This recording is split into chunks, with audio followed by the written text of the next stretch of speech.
Welcome to Reading the Bible Together and to Genesis chapter 38, another in a series of stories you never heard in Sunday school or in church, most likely. I did preach on this passage once, and I retold the story in this way.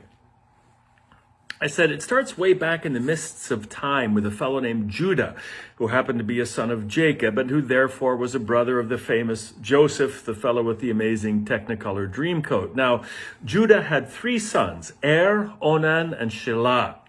And Judah, according to the custom of the day, found a nice wife for his eldest, and this is the heroine of our first story, Tamar.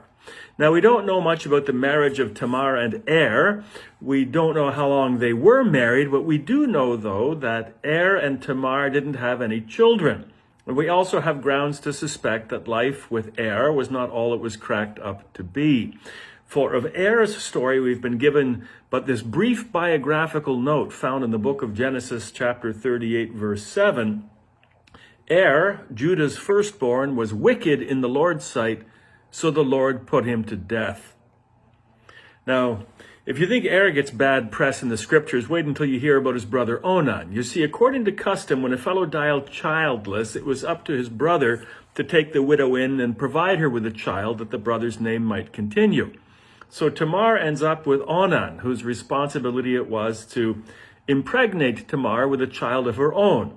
But through some devious sleight of hand, he managed to obey the spirit, but not the letter of this particular law.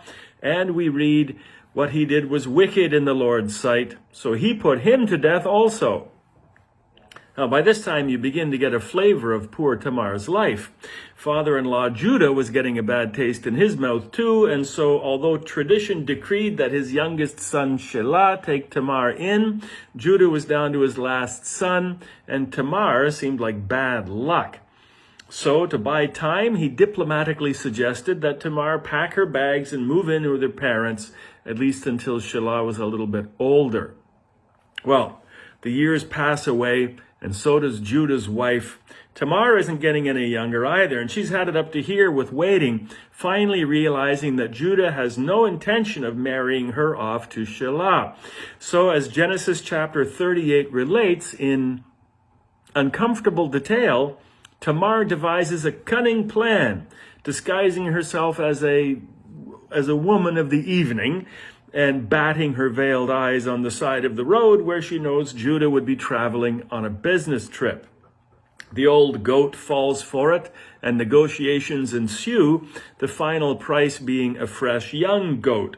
Now, since Judah doesn't carry goats with him, Tamar impounds his ID in form of his engraved walking staff. When, a few months later, her fellow villagers discover that Tamar is pregnant and they report her conduct to Judah, the old hypocrite sentences her to death by fire, a way to finally get rid of the problem of this woman.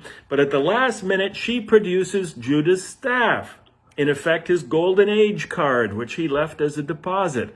And upon much clearing of the throat, he forgives her, saying in a manner of modern public figures, it really was his fault after all, now that the evidence has been made public. And a few months later were made public the twins, Perez and Zerah, sons of the father of their mother's first and second husbands.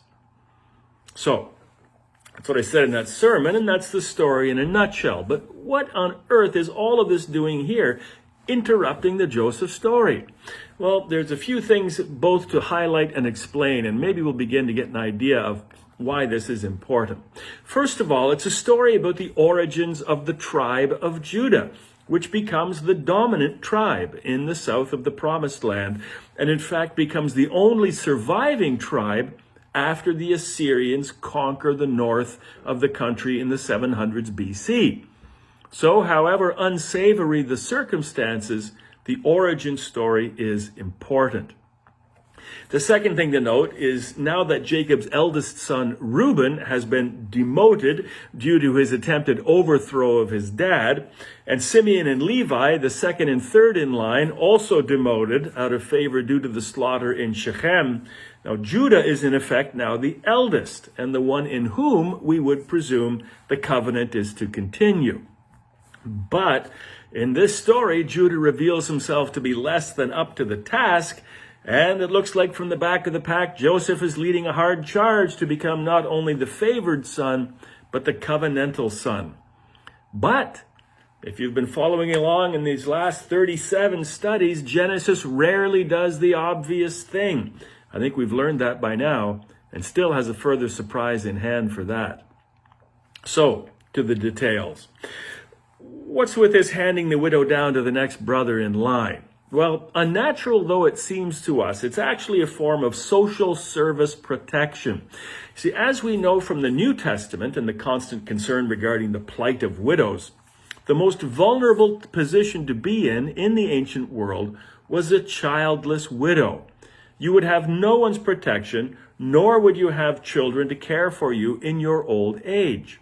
As a result, if a man died childless, it was the responsibility of his brother to provide a child for the widow.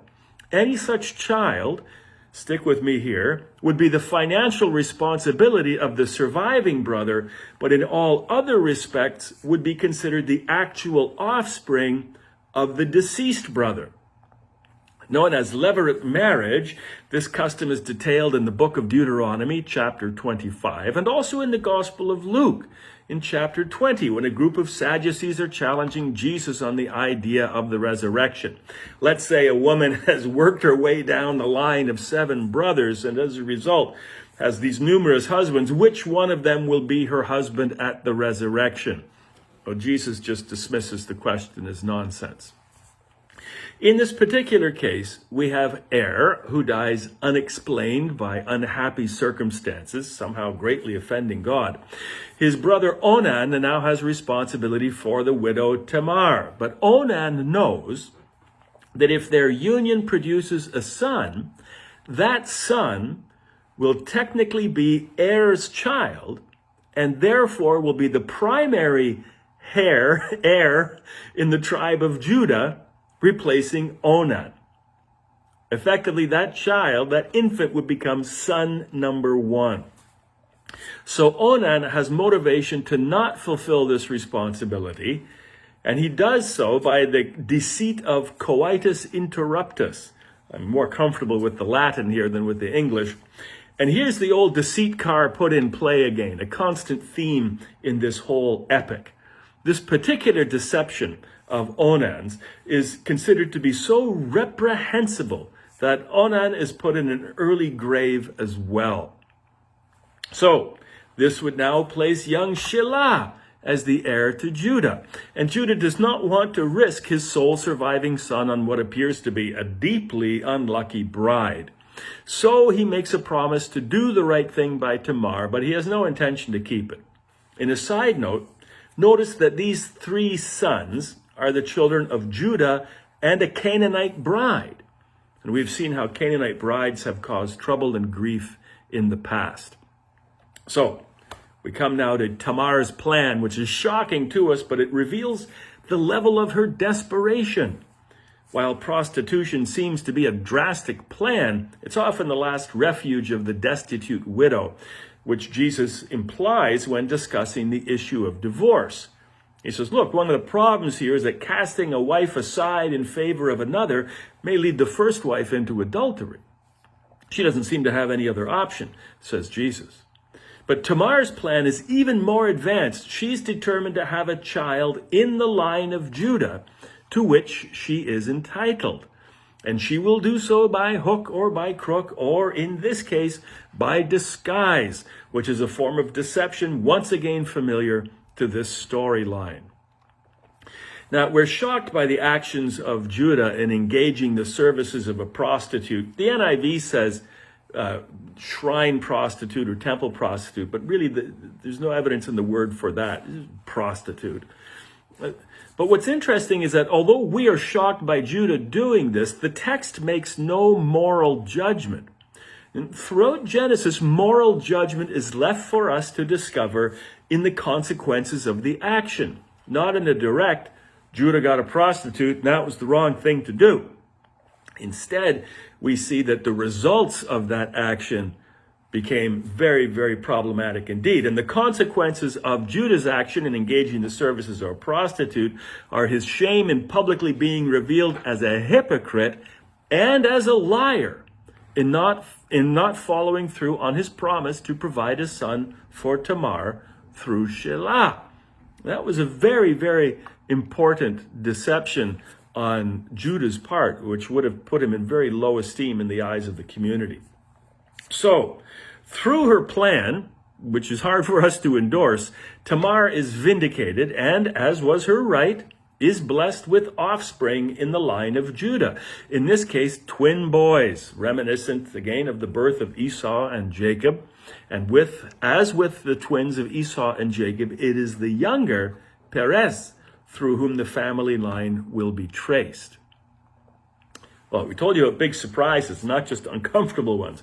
The story's big surprise is that we learn at the end of the book of Ruth that Tamar's youngest child, Perez, turns out to be the ancestor of Boaz, who turns out to be the ancestor of King David.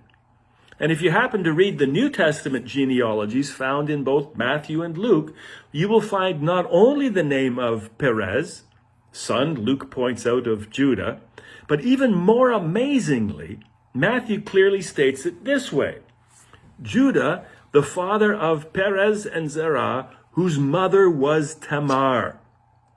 Everybody would immediately think of that whole story. And about whom were these genealogies written? Jesus, the King of Kings and Lord of Lords. Through this frankly unwholesome story comes Jesus. Now, as I concluded with that sermon with which I began this study, in making his list, in writing this uncomfortable genealogy, Matthew is saying that there's hope for us all, that from the unhappiest and most unlikely of beginnings can come a miracle, can come a wonder, can come a Christ. And that's important for us to hear, and it's important for us to know. Because maybe there are things about our past, maybe there are things about our lives of which we are ashamed, which cause us to wonder, how could God love us? How could God use us? How could God take the dross of our lives and turn it into gold? There may be times when, like Tamar, we feel abandoned and wasted, cast aside and forgotten. And yet, says Matthew, and yet from the unhappiest and most unlikely of beginnings can come a miracle, can come a wonder, can come a Christ. For where we are, there God is. And where there is God, there is hope for us all. So amen to that. And we'll see you next time as we finally return to the epic story of Joseph in Egypt with Genesis chapter 39.